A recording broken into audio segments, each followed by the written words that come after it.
learning through failure is obviously a big part of the learning process. And so for yourself, thinking back on your career, what are some of the bigger lessons learned through some of the challenges that you face? What comes to mind when you think about that? I think about James Morton, because I told James this story, and now he uses it all the time in one of his presentation skills lectures about my failure. I think he calls it Graeme's near miss. It was one of my early consultancies over in Munster Rugby in Ireland. And my opening address to the players, I'd put together a presentation, and it was basically a third year sports science lecture. When I look back on it, the slides were horrendous. I was talking about amino acid oxidation. It was horrendous. And I can't remember if the projector broke or my 15-minute slot got put down to a couple of minutes. But whatever it was, wasn't allowed to give that presentation. And in the end, I just had to stand in front of them, introduce myself, and explain what my role there was. If I'd given that, it probably would have been the start and end of my sport nutrition career. It was horrendous. And now if I get the chance to give presentations, the 5 minutes of one or two slides, virtually no science, and really just trying to simplify the advice down. So I think that's probably the biggest lesson that I learned quite early on, is that whilst as an academic or whilst as a practitioner, it's essential that I know the science. Otherwise, I'm a blagger. What the player needs to know is a real simple, practical messages. And they need to know a why, but in a very simple way. Mm-hmm. And it was my lack of confidence where I think I wanted to tell them all the science. Look how much I know. So I think that's probably the biggest failure. And I'd say a second one is, the importance of note-taking and planning and that side of things that's boring. And I think if you don't get that side right, the reflection, the note-taking, all that administrative side of the job, it can come back and bite you pretty quickly.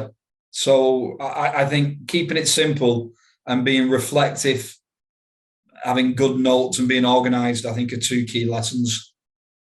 When you talk about being reflective, is it just certain to the points that were trying to be made that month or that quarter, or what aspects do you suggest there?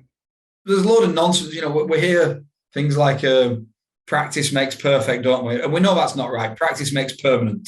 Yeah. And if you keep practicing hopefully the same it's good thing, permanent. Yeah, exactly. And if you keep practicing the same thing, you keep making the same mistakes. And the Einstein definition of insanity, doing the same thing, expecting a different result. And I've heard my colleague James, who I've mentioned a few times, talking about you don't learn from experience, you learn from reflecting on experience. And, the more I've worked in this industry, the more I realize that, work does operate, or sports science does operate very much within an echo chamber.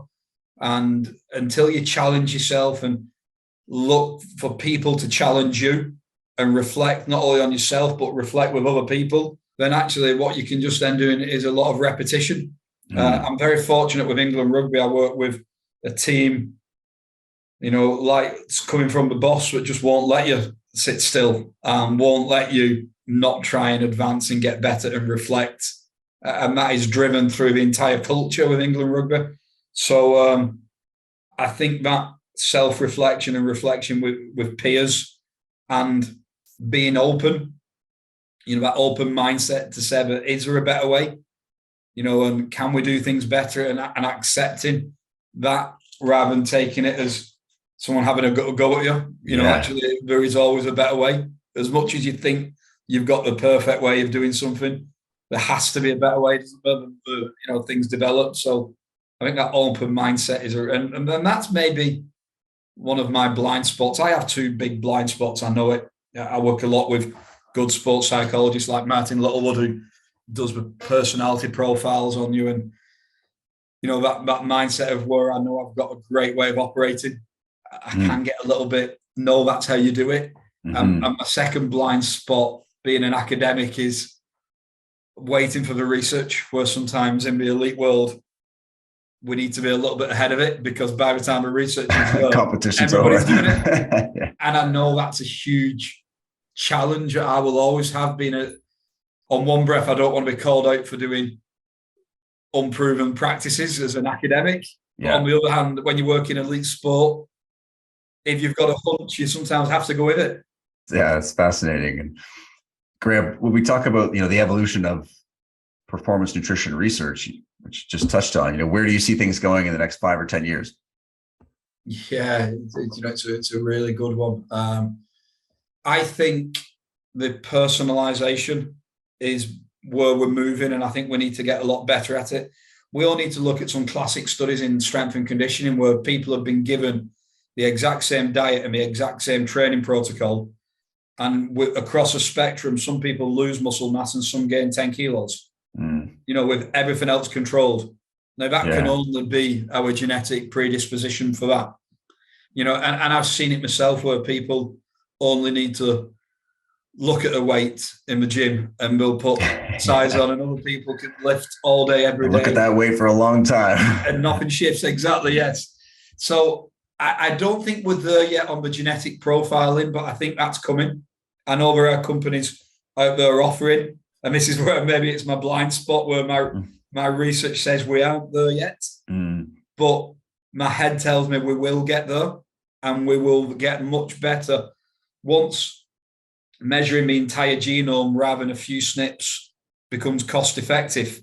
I think we will start doing whole genome analysis on people and then understand what works for that individual. And that's not just nutrition, but that'll be training wise, recovery and everything. And then you're going to have a challenge for your conditioning staff, aren't you? If you know that a certain player will respond completely different, but within a team world, we've got the team side of it. Individuals need more staff.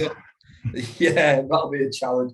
But I think that's where we're going. The very much the individualized side. We're going to be doing a lot more blood testing, a lot more analysis, and we're going to get a lot more prescriptive to the individual rather than what we've read works as a whole using means and standard deviations.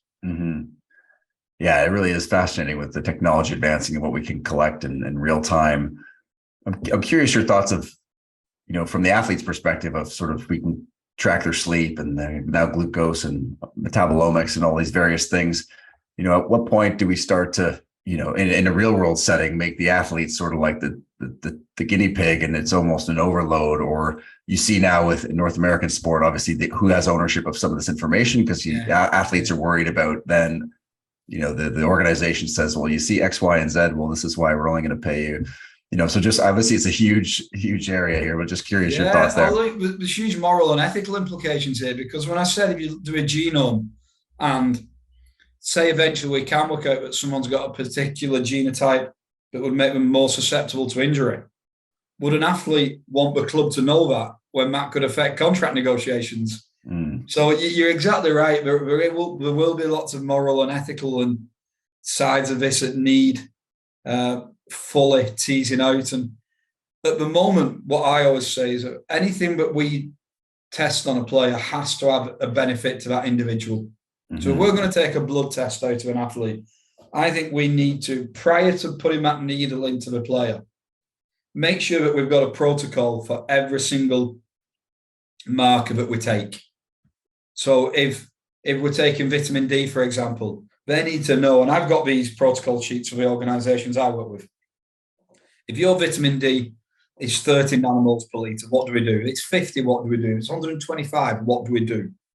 And they need to be very aware of that and know that everything is in their best interest. And I think as long as we keep the interest of the athlete at heart, then we're on solid ground.